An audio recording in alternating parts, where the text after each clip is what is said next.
En un mundo corrompido por la maldad, brilla una luz, surge una voz. Abba, Padre. Abba, Padre. Abba, Padre. Queremos escuchar tu voz. Abba, Padre. Abba, Padre. Vente tu Espíritu, Señor. Abba, Padre. Abba, Padre. Queremos escuchar tu voz. Y ya con ustedes, sus anfitriones. Bienvenidos a tu programa Abba Padre Internacional. Hoy queremos decirte que nuestro Padre Creador, en su libertad plena, nos envía a su unigénito a redimirnos, a llevarnos a la esperanza plena y a sacrificarse por nosotros para que nosotros entendamos que tenemos un Cristo vivo, resucitado, y por lo tanto debemos de renovar nuestras esperanzas en ese resucitado. Invoquemos la presencia del Señor. Gracias a nuestro hermano Luis Espinal y a todo el equipo de Abba Padre. Muchas bendiciones para ustedes. Ven, Espíritu Santo. Ven y tócanos en este día, Espíritu Santo. Muévete en cada uno de nosotros, Espíritu Santo. Mira que solo somos instrumentos tuyos, Espíritu Santo de Dios. Ven y tócanos y guíanos en este día, Espíritu Santo. Mira que no somos nada sin tu presencia en nuestras vidas, Espíritu Santo de Dios. Ven a nuestras vidas, Espíritu Santo de Dios.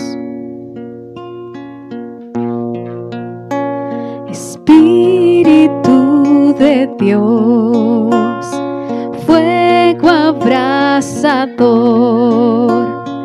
fuente de vida y amor, tus dones derrámalos, que se sienta tu presencia, que se mueve con poder, que se mueva en la música y en mi voz también.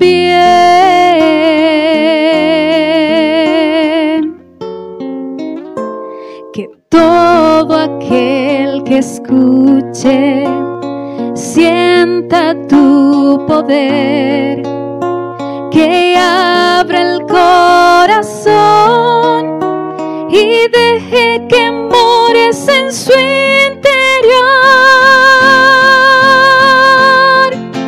Espíritu Santo, ven, ven.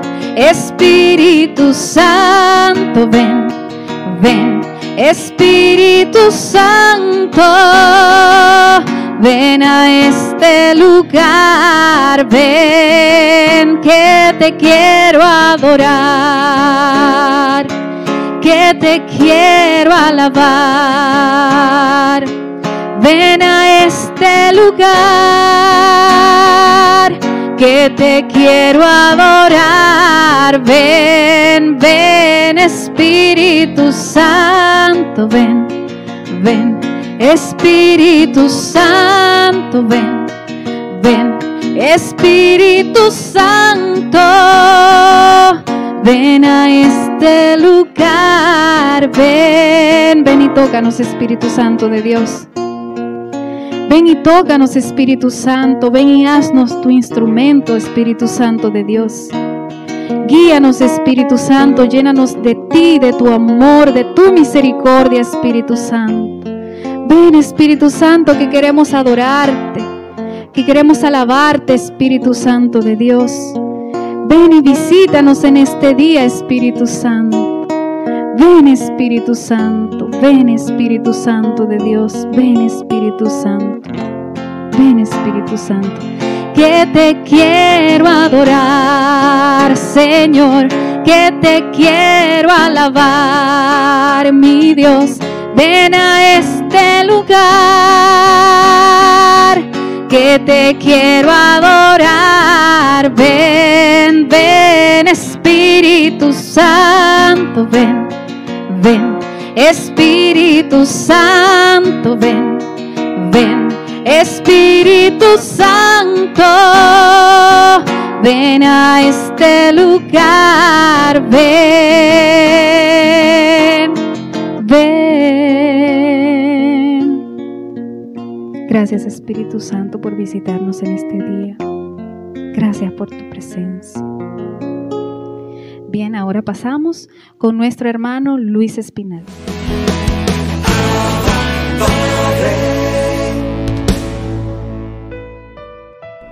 Mis hermanos, hoy vamos a reflexionar sobre el Evangelio según San Juan, capítulo 8, versos del 31 al 42.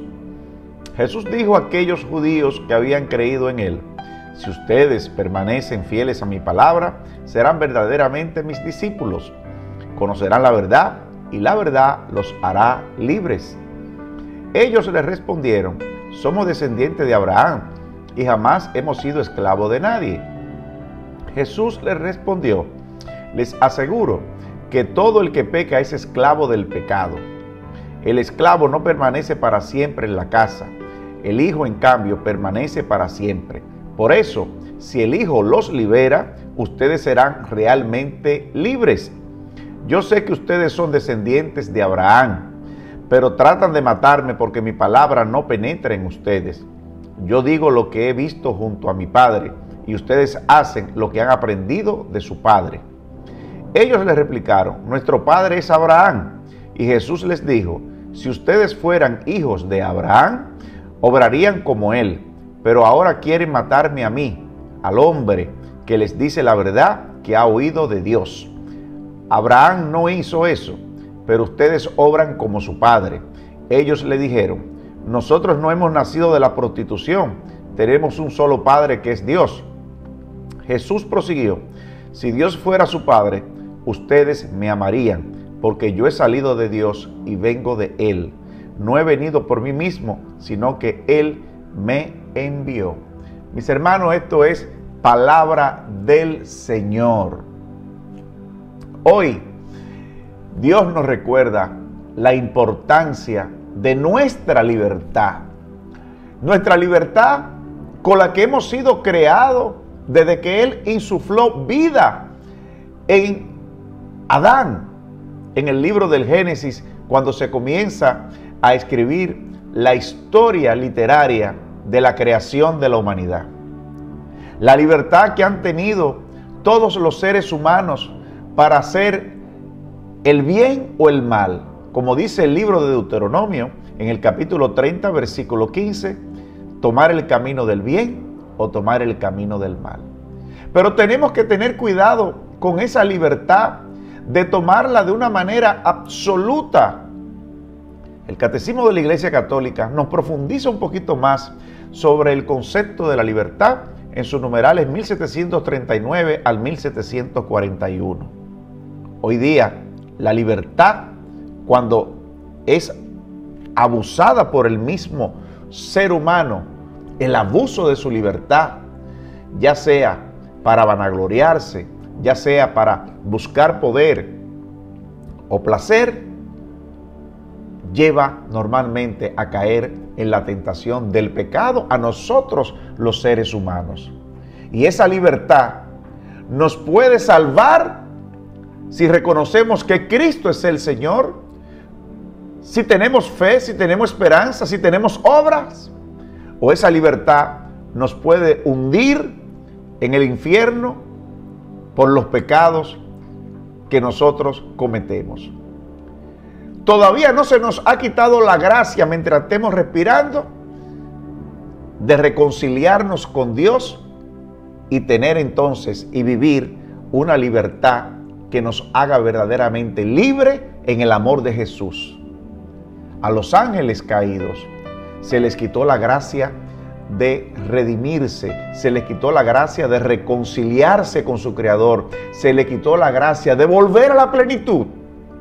Nosotros, en este caminar, tenemos la libertad de seguir a Cristo, de podernos formar en Cristo, pero sobre todo poder servir al Rey de Reyes y Señor de Señores. Bendiciones. Padre, Abba, Padre es la revista digital disponible para ti, gratis y mensual. Búscale y comparte la revista digital Abba Padre con temas relevantes para una nueva evangelización con alegría y ardor. Abba Padre, el medio espiritual más completo, práctico y actual para apoyar, animar y difundir la obra santa de los evangelizadores hispanoparlantes de hoy. Gratis y mensual. Abba Padre, la revista digital.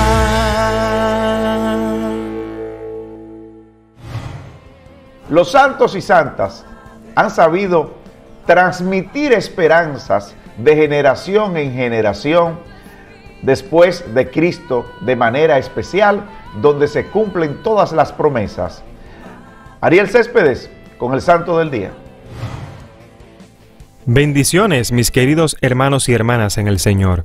Mi nombre es Ariel Céspedes Vargas y hoy 24 de marzo la iglesia celebra el día de Santa Joaquina de Vedruna. Escuchemos qué podemos aprender de su vida. Joaquina significa Dios dispondrá. Esta es una santa que duró casada hasta los 33 años, tuvo 8 hijos y bastante nietos. A los 47 años fundó la comunidad de las Hermanas Carmelitas de la Caridad y al morir a los 71 años había fundado conventos, escuelas y hospitales en diversos sitios de España. Nació en Barcelona, España, en 1773. Su padre, don Lorenzo de Vedruna, era rico y alto empleado del gobierno. Su familia era muy católica. La niña desde muy pequeña tuvo mucha devoción al niño Jesús y a las benditas almas. Algo que la caracterizó desde sus primeros años fue un gran amor hacia la limpieza. No toleraba ninguna mancha de mugre en sus vestidos, y esto la fue llevando a no tolerar tampoco manchas de pecado en su alma.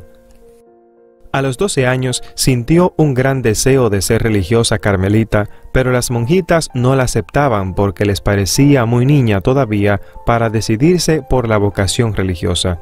A los 16 años, en 1799, contrae matrimonio con un rico hacendado, don Teodoro de Mas, muy amigo de su padre y empleado oficial como él. Teodoro estimaba mucho a las 3 hijas de don Lorenzo y para decidirse por una de ellas les llevó un pequeño paquetito de dulces de regalo. Las 2 primeras lo rechazaron como un regalo demasiado infantil, pero Joaquina lo aceptó con alegría, exclamando: «Me encantan las almendras». Este gesto de humildad decidió al joven de elegirla como esposa. Al principio de su matrimonio, sentía a veces serios escrúpulos por no haber seguido la vocación de religiosa que de niña tanto le llamaba la atención. Pero su esposo la consolaba diciéndole que en la vida de hogar se puede llegar a tan alta santidad como en un convento y que a sus buenas obras de piedad irían reemplazando las que iba a hacer en la vida religiosa. Esto la tranquilizó. 16 años vivió con su esposo y Dios le regaló 8 hijos, y como apremio de sus sacrificios, 4 hijas se hicieron religiosas y varias de sus nietas también. Cuando Napoleón invadió España, el esposo de Joaquina se fue al ejército a defender la patria y participó valerosamente en 5 batallas contra los invasores. Joaquina y sus niños tuvieron que abandonar la ciudad de Barcelona y huir hacia la pequeña ciudad de Vich. Cuando Joaquina y sus hijos andaban por la llanura huyendo, de pronto apareció una misteriosa señora y le condujo hasta Vich, a casa de una familia muy buena, que los recibió con gran cariño. Enseguida, la señora desapareció y nadie pudo dar razón de ella. Joaquina creyó que siempre fue la Virgen María quien la llevó a auxiliarla. Un día, mientras estaba rodeada de su familia, le pareció oír una voz que le decía: «Pronto te vas a quedar viuda». Ella se preparó a aceptar la voluntad de Dios y a los 2 meses, aunque su esposo gozaba de buena salud y apenas tenía 42 años, murió imprevistamente. Joaquina quedaba viuda a los 33 años y encargada de 8 hijos. Desde aquel día dejó todos sus vestidos de señora rica y se dedicó por completo a ayudar a los pobres y asistir a los enfermos en hospitales. Al principio, la gente creía que se había vuelto loca por la tristeza de la muerte de su esposo, pero pronto se dieron cuenta que lo que estaba volviendo era una mujer muy santa y admiraban su generosidad con los más necesitados. Ella vivía como la gente más pobre, pero todas sus energías eran para ayudar a los que padecían miseria o enfermedad. Durante 10 años estuvo dedicada a penitencias, mucha oración y continuas obras de caridad, pidiendo a Dios que le iluminara lo que más le convenía hacer para el futuro. 4 de sus hijos se hicieron religiosos y los otros 4 se fueron casando uno a uno, y al fin ella quedó libre de toda responsabilidad. Ahora iba a poder realizar su gran deseo de cuando era niña, ser religiosa. Se encontró providencialmente con un sacerdote muy santo, el padre Esteban, capuchino, el cual le dijo que Dios la tenía destinada para fundar una comunidad de religiosas dedicada a la vida activa de apostolado. El sabio padre Esteban redacta las constituciones de la nueva comunidad y en 1826, ante el señor obispo de Vich, que las apoya totalmente, empieza con 8 jovencitas su nueva comunidad, a la cual le pone por nombre Carmelitas de la Caridad. Pronto ya las religiosas son 13 y más tarde 100. Su comunidad, como un granito de mostaza, empieza siendo muy pequeña y llega a ser un gran árbol lleno de buenos frutos. Ella va fundando casas de religiosas por toda la provincia. Tuvo Santa Joaquina la dicha de encontrarse también con el gran apóstol San Antonio María Claret, cuyos consejos le fueron de gran provecho para el progreso de su nueva congregación. Vino luego la guerra civil llamada Guerra Carlista, y nuestra santa, perseguida por los izquierdistas, tuvo que huir a Francia, donde estuvo desterrada por 3 años. Allí recibió la ayuda muy oportuna de un joven misterioso que ella creyó siempre haber sido San Miguel Arcángel, y Dios le preparó con esas tierras una familia española que la trató con verdadera caridad. Al volver a España, quizá como fruto de los sufrimientos padecidos y de tantas oraciones, empezó a crecer admirablemente su comunidad y las casas se fueron multiplicando. Fue una verdadera bendición. En 1850 empezó la santa a sentir los primeros síntomas de la parálisis que le iba a inmovilizar por completo. Aconsejada por el vicario episcopal, renunció a todos sus cargos y se dedicó a vivir humildemente como una religiosa sin puesto ninguno. Aunque conservaba plenamente sus cualidades mentales, sin embargo, dejó a otras personas que dirigieran la congregación. Dios le suscitó un nuevo santo director para su comunidad, el padre Bernardo Sala, benedictino, quien se propuso dirigir a las religiosas según el espíritu de la santa fundadora. Durante 4 años, la parálisis se fue extendiendo y la fue inmovilizando por completo hasta quitarle también el habla. Vino luego una epidemia de cólera, la cual acabó con su vida, y el 28 de agosto del 1854 pasó santamente a la eternidad. Antes había tenido el gusto de ver aprobada su comunidad religiosa por la Santa Iglesia en 1850, y desde entonces ha venido ayudando de manera prodigiosa a sus religiosas que se han extendido por muchos países. La comunidad de Carmelitas de la Caridad tiene ahora 290 casas alrededor del mundo, con unas 2.724 religiosas. 40.079 niñas son educadas en sus colegios y 4.443 personas son atendidos en hospitales. Fue declarada santa por el Papa Juan XXIII en 1959, siendo ella la primera persona que canonizó este pontífice. Santa Joaquina sin hacer milagros en vida y siendo una sencilla madre de familia, esposa afectuosa y una mujer que tuvo que sufrir mucho en la tierra y que dedicó sus grandes energías en ayudar a los necesitados, sea para nosotros un modelo de imitar y una poderosa protectora. Es por eso que hoy es el día de Santa Joaquina de Medruna. Mis queridos hermanos y hermanas en el Señor, ¿cuánto podemos aprender de la vida de Santa Joaquina? Lo primero que podemos mirar es que esta mujer se dedicaba totalmente a obras de caridad y misericordia. Tú y yo también estamos llamados a hacer obras de misericordia. Lo que pasa es que muchas veces no queremos hacerla. Una vez es porque queremos las obras que más se ven, las que la gente siempre aplaude, pero nos olvidamos del pobre, del necesitado, de aquel mendigo, de aquel enfermo que está en su lecho sin que nadie lo pueda ayudar. Hoy es un día para que tú y yo visitemos algún enfermo, vayamos a visitar a alguien que nos necesite. Hoy es un día para que oremos por ellos. También es un día para que seamos buenas parejas. Muchas veces tú y yo decimos que la pareja que tenemos pues no es la que Dios nos ha enviado. A veces no valoramos la pareja que tenemos a nuestro lado, pero sabes, con ella puedes llegar a la santidad. Hoy te invito a que agradezcas al Señor por ese esposo que tienes, por esa esposa que tienes, porque juntos pueden llegar a la santidad. Las buenas obras, hacer las cosas bien en pareja, te abre las puertas del cielo.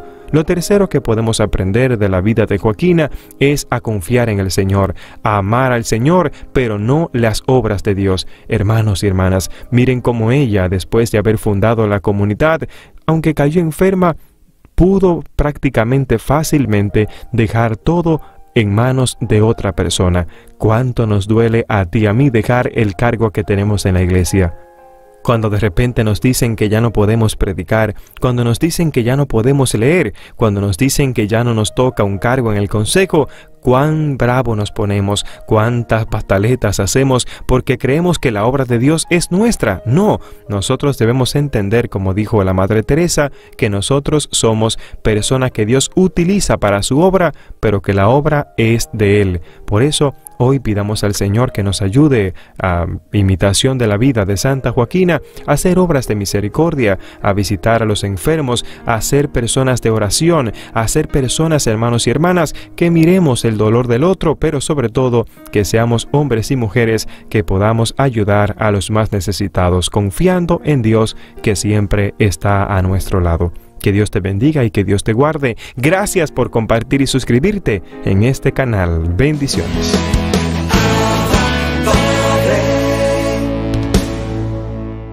Desde Ecuador, el Padre Osman Maldonado nos trae el segmento Conociendo la persona del Espíritu Santo. Gracias, hermano Luis Espinal, y que el Espíritu Santo lo siga iluminando siempre. Estamos meditando en quién es el Espíritu Santo para el apóstol San Pablo, según la Sagrada Escritura. Y hoy nos va a recordar el apóstol San Pablo que el Espíritu Santo es aquel que nos santifica, el Espíritu Santo es aquel que nos lava, el Espíritu Santo es aquel que nos purifica. Y nos dice en 1 Corintios 6:11, y tales fuisteis algunos de vosotros, pero habéis sido lavados, habéis sido santificados, habéis sido justificados en el nombre del Señor Jesucristo y en el Espíritu de nuestro Dios. Palabra de Dios. Dice, habéis sido lavados, habéis sido santificados, habéis sido justificados en el nombre del Señor Jesucristo y en el Espíritu de nuestro Dios. Eso es lo que hace el Espíritu Santo en nosotros cuando llega a nuestra vida. Nos lava, nos purifica, nos renueva, nos santifica, nos justifica en el Señor y nos permite vivir una vida de gracia. Nos permite vivir una vida de gracia, una vida de santidad. Y en Gálatas 6, 7, 8 nos dice, no os engañéis, de Dios nadie se burla, pues lo que uno siembre, eso cosechará. El que siembre en su carne, de la carne cosechará corrupción. El que siembre en el Espíritu, del Espíritu cosechará vida eterna. Palabra de Dios. Y esto, mis queridos hermanos, es lo que a nosotros nos interesa. Sembrar en el Espíritu para cosechar según el Espíritu y cosechar vida eterna. ¿Y cuándo es que empieza entonces a renovarse en nosotros ese hombre interior? Pues inicia esa acción del Espíritu en nuestra vida en el momento en que somos bautizados. Porque es a través del sacramento del bautismo cuando el espíritu del mal es expulsado del corazón y entra por primera vez el Espíritu Santo a nuestra vida. Es a través del sacramento del bautismo que somos revestidos de la fuerza de lo alto para vencer a Satanás. Y es a través del sacramento del bautismo que somos abrazados por el Espíritu Santo por primera vez. A partir de ese momento del sacramento del bautismo, empieza el Espíritu Santo a lavarnos, a santificarnos, a purificarnos. A partir de ese momento del sacramento del bautismo, empieza el Señor a concedernos esa vida de gracia, que es la que provoca el Espíritu Santo. Por eso es importante ser conscientes de ese momento, porque es allí donde empieza nuestra santificación. Es ahí donde empezamos a conocer al Señor y a sentir ese deseo de amar al Señor. Es allí en el sacramento del bautismo donde se siembra esa vida de gracia en nosotros, que en la medida que el hombre va creciendo en estatura, también va creciendo en gracia, también va creciendo en conocimiento del Señor. Pero eso es la obra del Espíritu en nuestros corazones.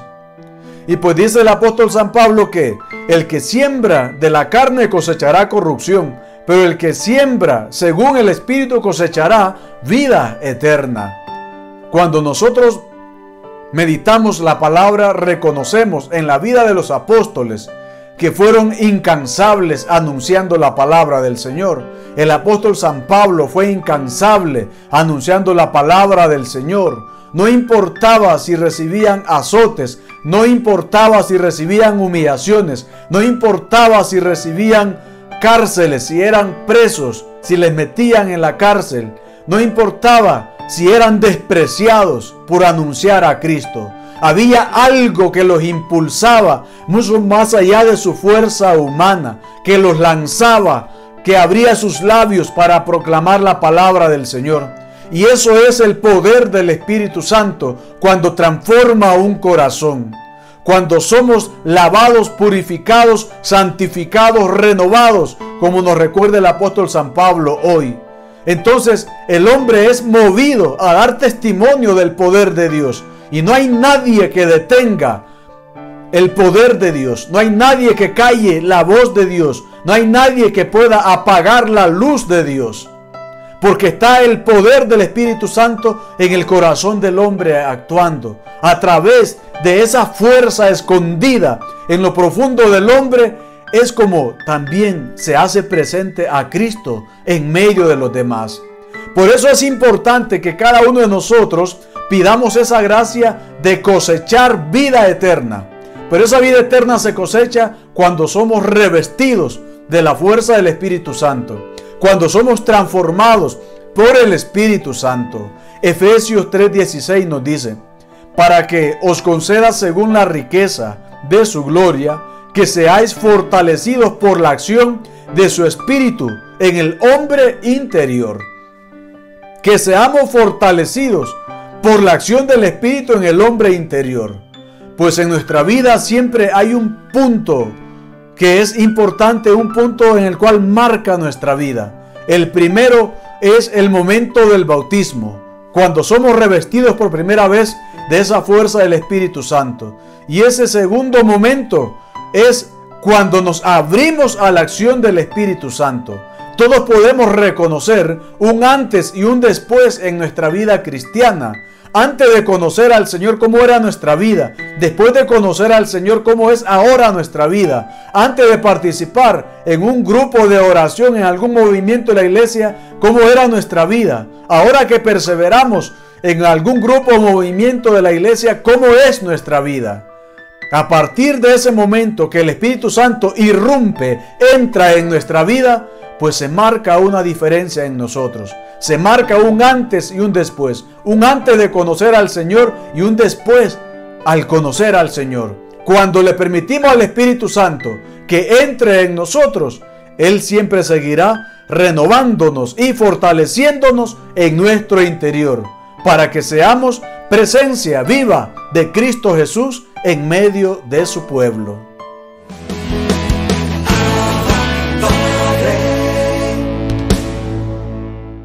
Paz y bien, nos dicen los franciscanos y nosotros respondemos Santa Alegría, con Fray Jorge Jiménez.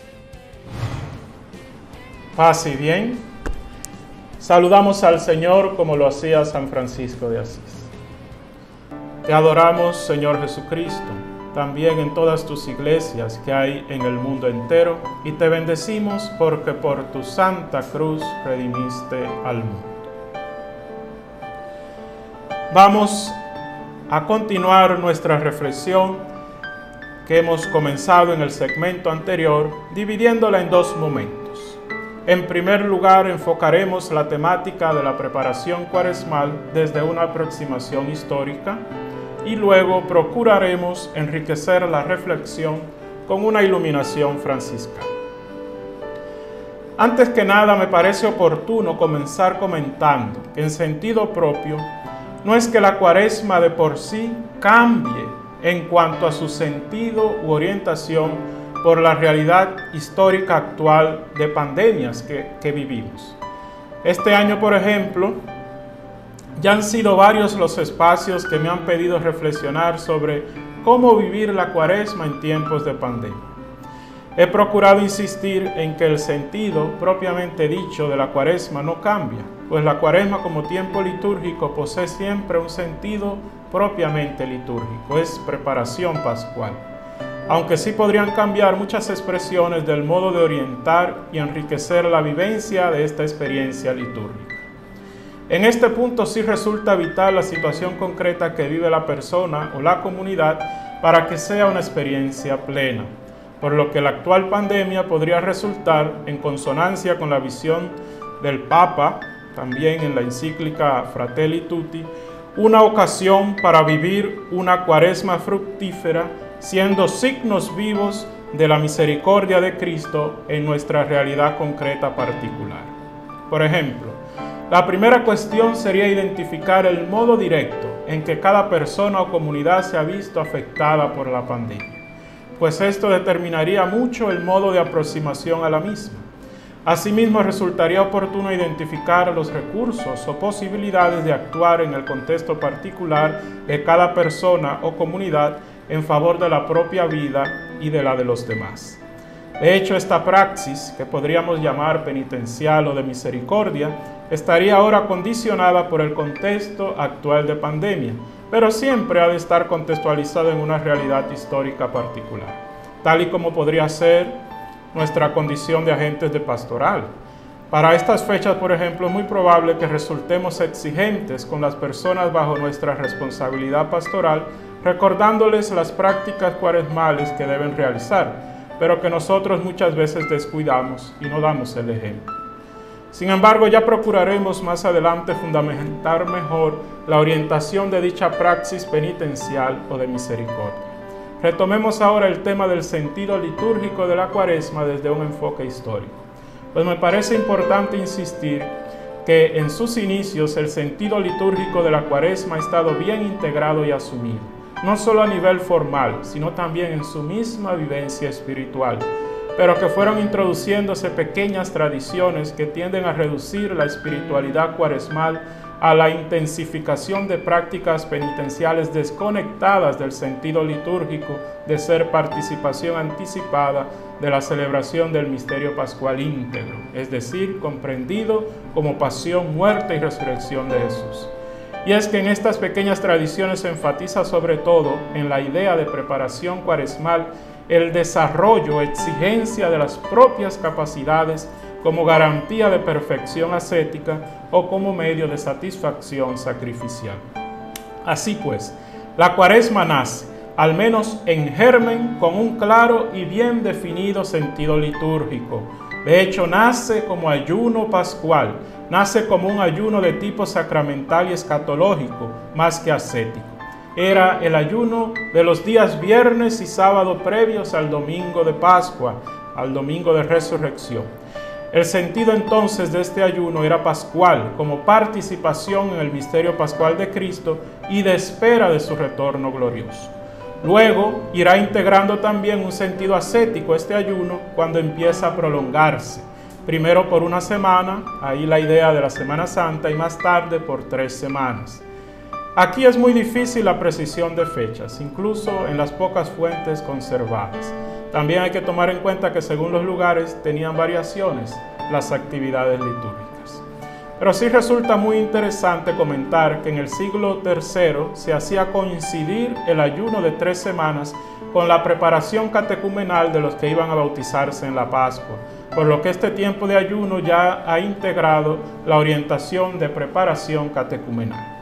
Además se sabe que en el siglo IV también se ha integrado la idea de cuarentena, pues llegó a establecerse una cuaresma de 40 días seguidos como preparación para el Tríduo Pascual, desde el domingo primero de la cuaresma hasta el jueves santo inclusive. Sin embargo, también se sabe que por mantener el criterio de los 40 días de ayuno, se llegó a decidir comenzar la cuaresma el miércoles anterior, que sería el miércoles de ceniza, pues así, aunque la cuaresma siga terminando el jueves santo, excluyendo los domingos como día de ayuno y contando como días de ayuno viernes y sábados santos, habrían 40 días de ayuno.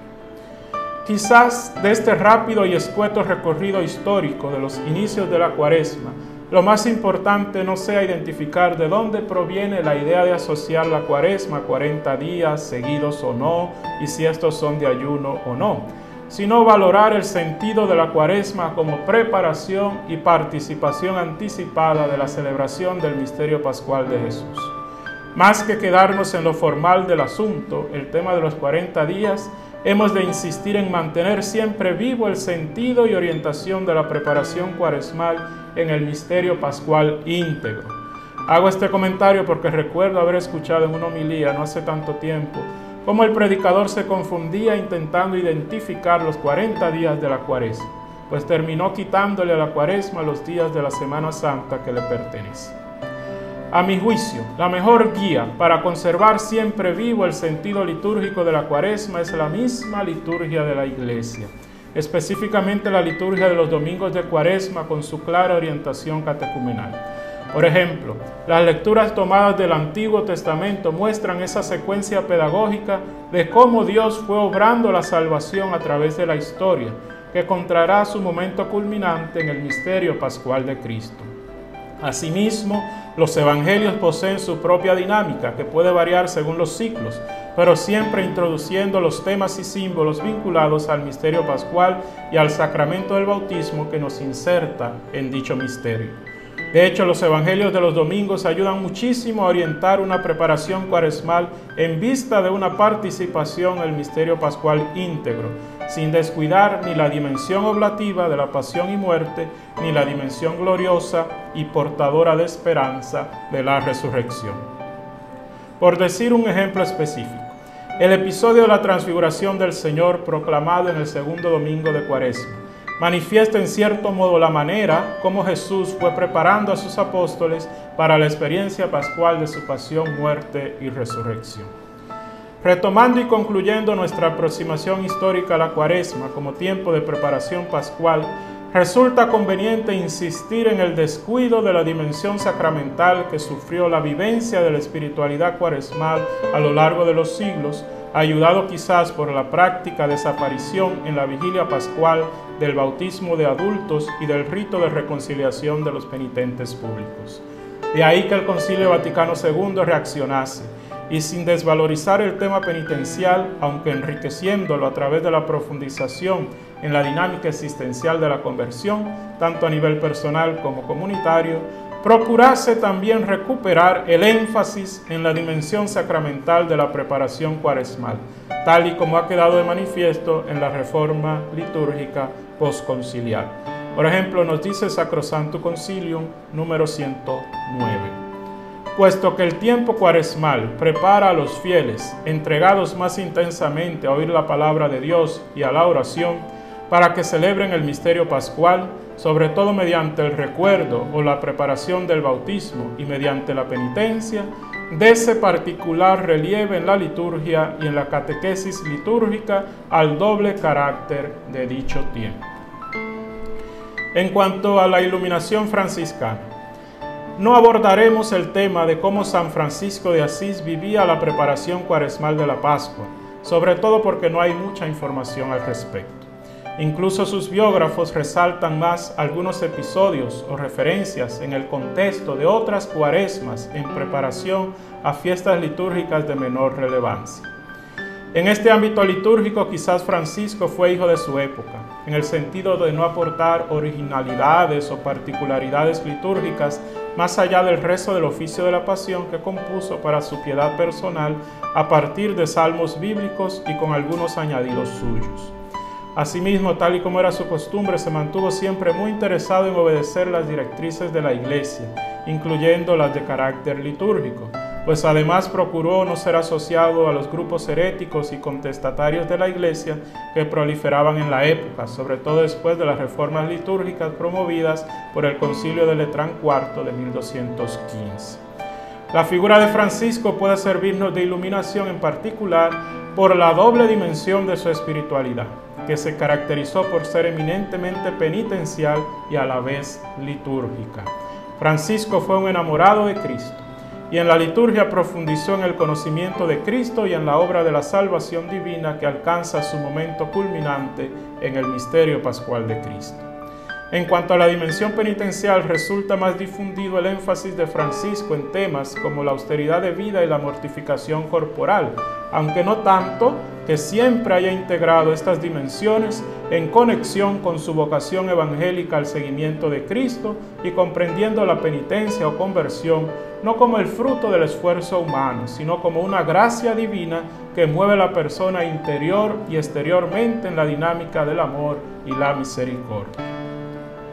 De todos modos, en este espacio nos limitaremos a compartir un texto que nos ayuda a comprender mejor la dimensión penitencial de la espiritualidad franciscana, sobre todo porque ilumina un momento crucial de la vida de Francisco y de su itinerario espiritual, que servirá de preparación a su experiencia espiritual de pregustación del misterio pascual de Cristo.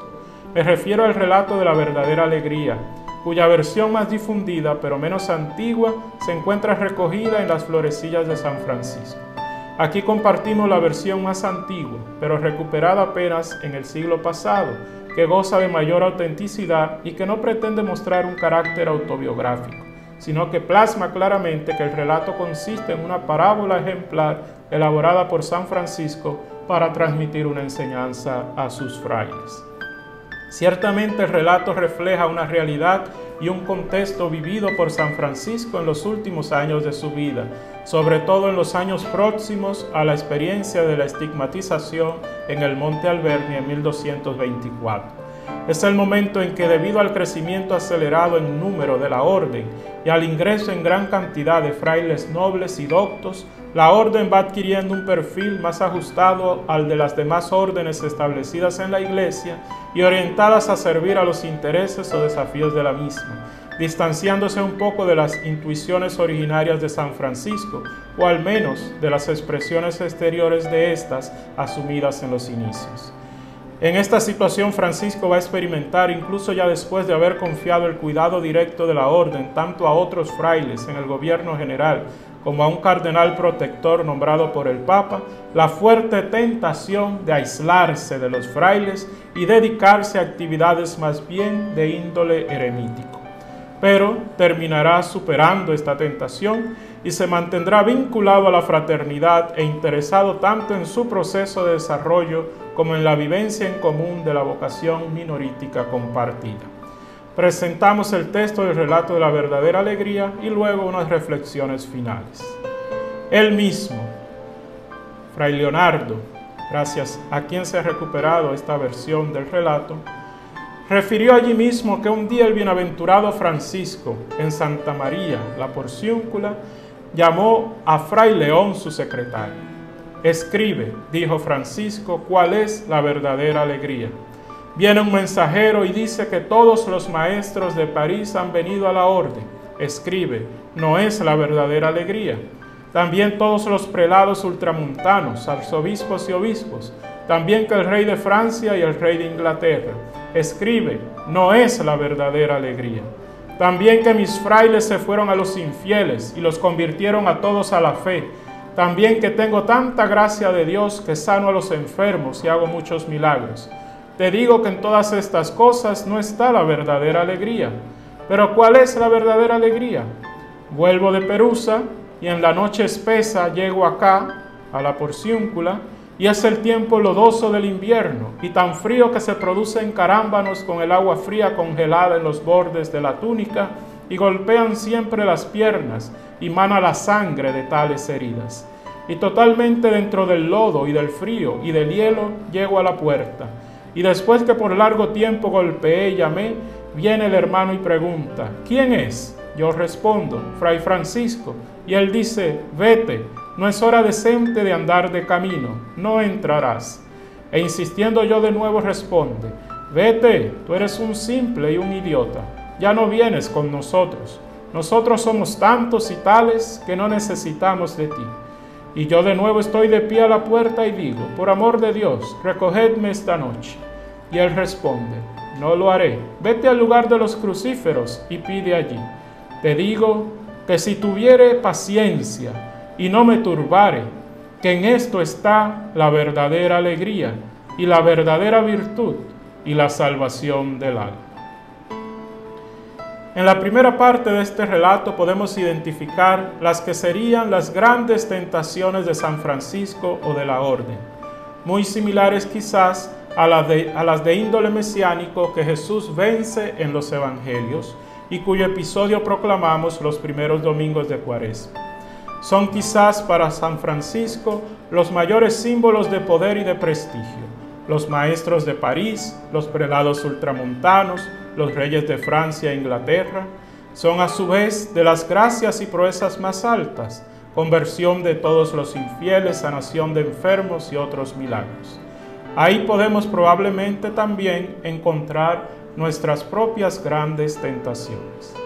Para San Francisco entonces la verdadera alegría no está propiamente en estas manifestaciones, sino en el mismo Cristo, en la comunión e identificación con Él, en el seguimiento de sus huellas, en ser testigo de Él aún en medio de la mayor tentación, del mayor sufrimiento o de la mayor crisis.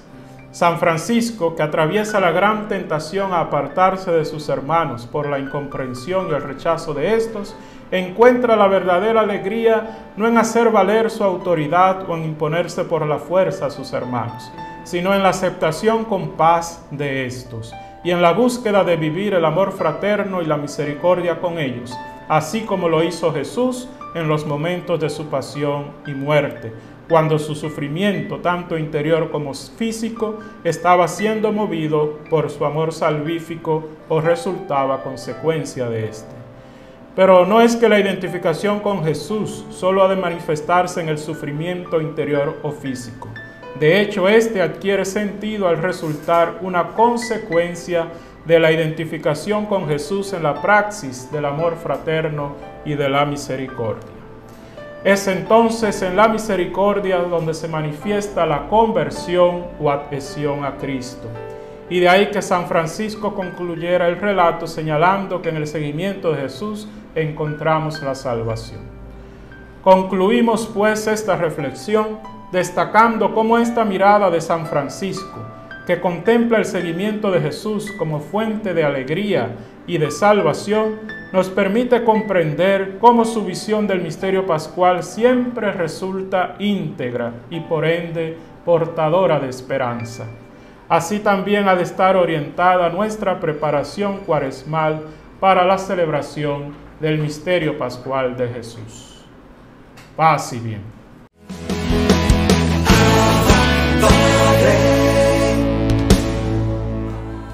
María Teresa García, en tiempo joven. Bendiciones a todo el equipo de Abba Padre Internacional. Hoy el Señor quiere traer un mensaje a los jóvenes y por eso vamos a meditar una cita bíblica, 2 Corintios 12:9, donde San Pablo le dice al Señor que le quite ese aguijón que él tiene y el Señor le responde, te basta mi gracia. Y jóvenes, hoy yo quiero que meditemos algo. Muchas veces nosotros no queremos acercarnos al Señor y buscar de Él porque entendemos que no somos dignos de Él, porque entendemos que porque somos pecadores, porque le hemos fallado, porque constantemente caemos en esos pecados que nos confesamos, que nos hacemos el propósito de no volver a cometer, volvemos a hacerlo de nuevo. Y hoy el Señor te dice, joven o joven, a ti te basta mi gracia. Yo no sé en qué pecado tú estás sumergido, en qué laguna espiritual, en qué situación estás sumergido, pero hoy el Señor te quiere decir, te basta mi gracia. La gracia del Señor que se derrama sobre ti a través de su Espíritu Santo, a través de la oración, a través de tu reconocerte pecador. No eres menos porque falles, sino que eres más. Mientras más veces te levantes, mientras más acudas al Señor, mientras más te reconcilies con Él a través del sacramento de la reconciliación. Yo te invito a que tú medites hoy en aquellas debilidades que tienes, en aquellas cosas de las cuales intentas salir, que intentas dejar muchas veces, pero que vuelves y caes, y que vayas a los pies del Señor y que le pidas que derrame sobre ti esa gracia que Él derramó en San Pablo, para que puedas continuar hacia adelante. Joven, no te alejes del Señor por la vida de pecado en la que estés sumergido, porque no seas el que más ora, porque no seas el que mejor predica, porque no seas el que más alabes. No te alejes del Señor porque le falles constantemente. Mantente perseverante y pide diariamente esa gracia del Señor.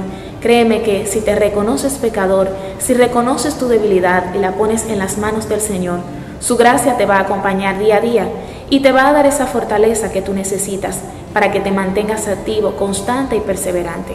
Sigue adelante, joven, porque tu ejemplo de vida, tu ejemplo de debilidad, tu ejemplo de caer constantemente y de levantarte es el que le va a servir a otros jóvenes para que también busquen del Señor, para que también busquen esa gracia de nuestro Señor y también se puedan levantar.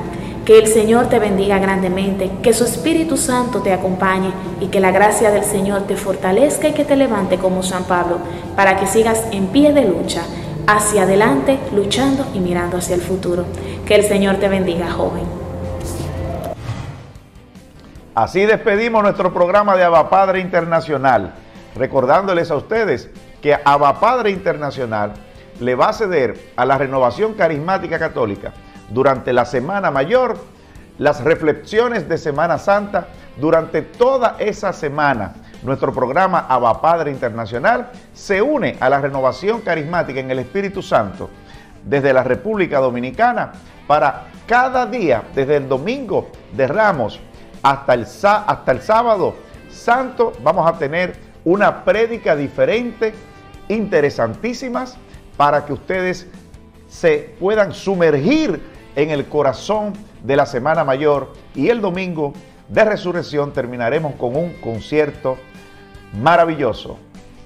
Les esperamos a que continúen y sigan dándole clic a el canal de YouTube Abba Padre Internacional y motiven a otros a seguirnos en esta dinámica de que el corazón del Padre está en nosotros y nosotros debemos de sumergirnos en Él a través de la persona de Cristo Jesús en comunión con el Santo Espíritu. Hasta la próxima.